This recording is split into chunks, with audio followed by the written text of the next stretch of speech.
Welcome to my YouTube channel support honour portal. फिर से नए वीडियो के साथ स्वागत है। आशा करता हूं कि आज की वीडियो पसंद लगे। तो आज की वीडियो में जानकारी देने वाले कल्याण स्कॉलरशिप के बारे में, जो कि कल्याण स्कॉलरशिप में बहुत सारे स्टूडेंट ऐसे भी नया छात्र रहते हैं। अगर आप इस वीडियो को आप शेयर करते हैं तो सभी छात्रों के लिए वीडियो यूजफुल होने वाला है। जो कि इस वीडियो में क्लियर जानकारी दिया गया है कि कल्याण स्कॉलरशिप के लिए, जो कि कल्याण स्कॉलरशिप में बहुत सारे ऐसे स्टूडेंट होते हैं जो न्यू छात्र रहते हैं, उन्हें पता ही नहीं रहता है कि कौन कौन से डॉक्यूमेंट लगने वाले हैं। तो इस वीडियो में क्लियर जानकारी दिया गया है कि कल्याण स्कॉलरशिप अगर आप अप्लाई करते हैं फर्स्ट टाइम तो आपको क्या क्या डॉक्यूमेंट जरूरी पड़ेगा, क्या आपका एलिजिबिलिटी और क्राइटेरिया रहेगा, और क्या आपका कॉलेज का भी क्राइटेरिया रहेगा। इस वीडियो में क्लियर जानकारी दिया गया है। और कौन से आपका डॉक्यूमेंट वैलिड होगा, जैसे कास्ट हो गया, स्थानीय हो गया, इनकम सर्टिफिकेट हो गया, किस डेट का रहेगा, तब जाके आप 2024-25 का एक कल्याण स्कॉलरशिप अप्लाई कर सकते हैं। इस वीडियो में क्लियर जानकारी दिया गया है। तो जितना हो सके इस वीडियो को शेयर करें, ठीक है।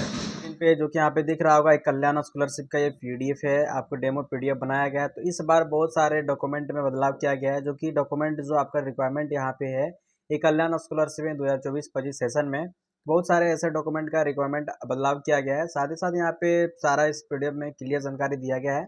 और साथ ही साथ यहाँ पे आप दिख रहे होगा, यहाँ पे कल्याण झारखंड स्कॉलरशिप 2024-25 सेशन लगभग सभी कॉलेजों में 2024-25 सेशन के लिए बोनाफाइड सर्टिफिकेट मिलना शुरू हो गया है। इसलिए आप लोग अपना कॉलेज या फिर स्कूल में संपर्क कर लें, ठीक है। उसके बाद अपना स्कूल से कॉन्टेक्ट कर लीजिए कि 2024-25 सेशन का एक कल्याण स्कॉलरशिप का बोनाफाइड मिल रहा है कि नहीं, ठीक है। उसके बाद यहाँ पे दिख रहा होगा, यहाँ पे आवेदन के लिए निम्नांकित दस्तावेज अपलोड करने होंगे। आपको दिख रहा होगा यहाँ पे छात्रों को आवेदन करते समय अपने आधार से जुड़े बैंक खाता संख्या देना है, और साथ ही आधार में से मोबाइल नंबर जुड़ा अनिवार्य है, अन्यथा आपका रजिस्ट्रेशन नहीं हो पाएगा। और डीबीटी लिंक होना अनिवार्य है। आपको दिख रहा होगा यहाँ पे डॉक्यूमेंट रिक्वायरमेंट में आपको दिख रहा होगा, डॉक्यूमेंट रिक्वायरमेंट यह है कि फर्स्ट में आपका स्टूडेंट का कलर फोटो लगने वाला है, और सेकंड में आपका 10th क्लास का मार्कशीट लगने वाला, जो कि 10th क्लास का मार्कशीट अपलोड नहीं होता है। उसमें 10th क्लास का मार्कशीट परसेंटेज और रोल नंबर वगैरह लिखा जाता है। और साथ ही साथ यहाँ पे थर्ड नंबर में इनकम सर्टिफिकेट, आय प्रमाण पत्र लगेगा, जो कि आय प्रमाण पत्र जो वैलिड होगा वह डिजिटल मोड आने की ऑनलाइन बनाया रहना चाहिए। और साथ ही साथ उसका इशू डेट आपको दिख रहा होगा यहाँ पे आने की, उसका जारी करने का जो तिथि है वह 1/4/2024 का होना चाहिए, तब जाके आपका वैलिड होगा, अन्यथा आपका वैलिड नहीं होगा। इसका पहले से अगर आपका बना हुआ होगा तो आपको इनकम सर्टिफिकेट एक कल्याण साइड पे अपलोड नहीं कर पाएंगे। उसके बाद सिंपली आपको नीचे आना है। सिंपली आपको चौथा नंबर में आपका कास्ट सर्टिफिकेट अपलोड किया जाएगा। चौथा में आपको कास्ट सर्टिफिकेट आपको दिख रहा होगा, जाति प्रमाण पत्र वह डिजिटल मोड से बना रहना चाहिए।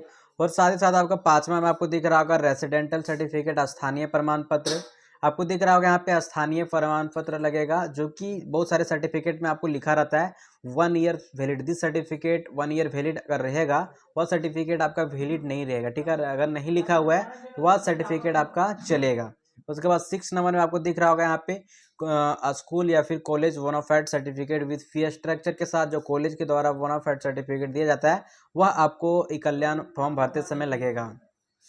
और 7वां नंबर में आपको दिख रहा होगा प्रीवियस एग्जाम मार्कशीट आने के अंक प्रमाण पत्र पिछला साल का लगेगा, ठीक है। उसके बाद सिंपली आपको यहाँ पे नोट अलर्ट में आपको दिख रहा होगा यहाँ पे, जो कि इनकम के लिए अलर्ट किया गया है, जो कि income certificate must on after on 1 अप्रैल 2024, आय प्रमाण पत्र 1 अप्रैल 2024 उसके बाद का होना चाहिए। आपको दिख रहा होगा साफ साफ लिखा गया है, जो कि 1 अप्रैल 2024 के बाद का होना चाहिए, अन्यथा आप इनकम सर्टिफिकेट अपलोड करेंगे तो आपको स्कॉलरशिप से वंचित रह सकते हैं। आपको दिख रहा होगा यहाँ पे छात्रवृत्ति के लिए आय की अधिकतम सीमा आपको दिख रहा है, कास्ट वाइज यहाँ पे लिखा गया है, जो कि जो इनकम की सीमा होना चाहिए, जो आप आय प्रमाण पत्र बनाते हैं इस इनकम के साथ रहना चाहिए, तब जाके आपका वैलिड होगा, अन्यथा आप इनकम सर्टिफिकेट लेने के लिए अपात्र होंगे।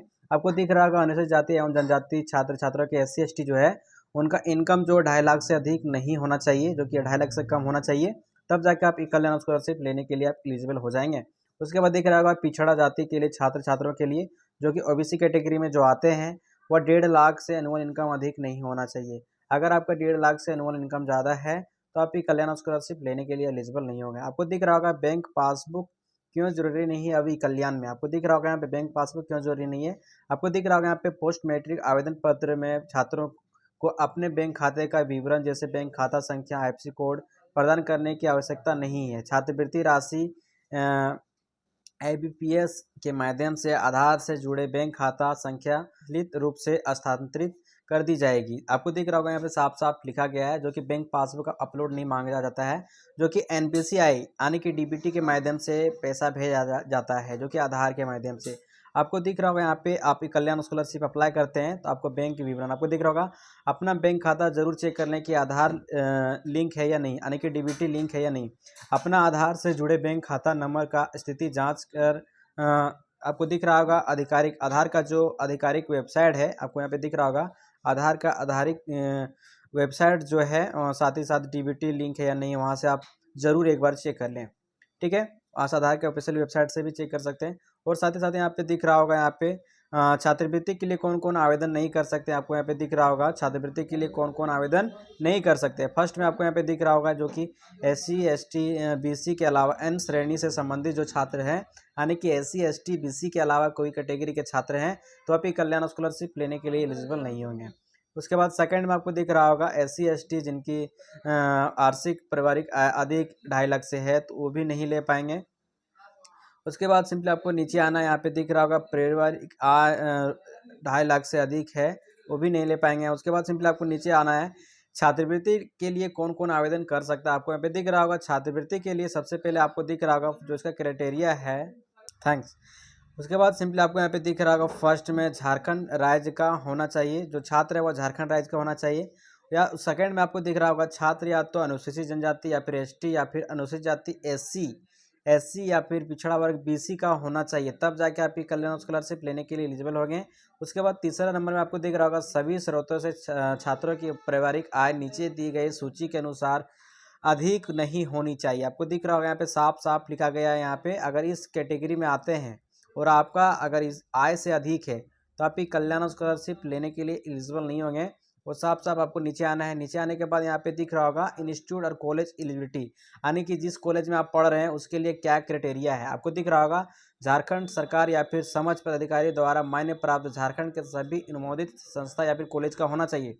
जिस भी कॉलेज से आप पढ़ रहे हैं वो झारखंड सरकार या समझ पदाधिकारी के द्वारा मान्य प्राप्त होना चाहिए। ठीक है, उसके बाद सेकंड में अगर आप झारखंड के बाहर पढ़ाई कर रहे हैं उसके लिए झारखंड राज्य के बाहर के सभी संस्था कॉलेज झारखंड के राज्य स्तरीय समिति द्वारा अनुमोदित हो, यानी कि जो झारखंड के बाहर में पढ़ाई कर रहे हैं वह कॉलेज झारखंड के पोर्टल से रजिस्टर्ड होना चाहिए, तब जाके आप आउटसाइड स्टेट कल्याण स्कॉलरशिप अप्लाई कर सकते हैं। उसके बाद सिंपली आपको दिख रहा है यहाँ पे अपलोड करने का जो क्राइटेरिया है, डॉक्यूमेंट अपलोड रिक्वायरमेंट, आपको दिख रहा होगा इसमें कौन कौन सा डॉक्यूमेंट अपलोड करना पड़ता है, साफ साफ आपको पे लिखा गया है।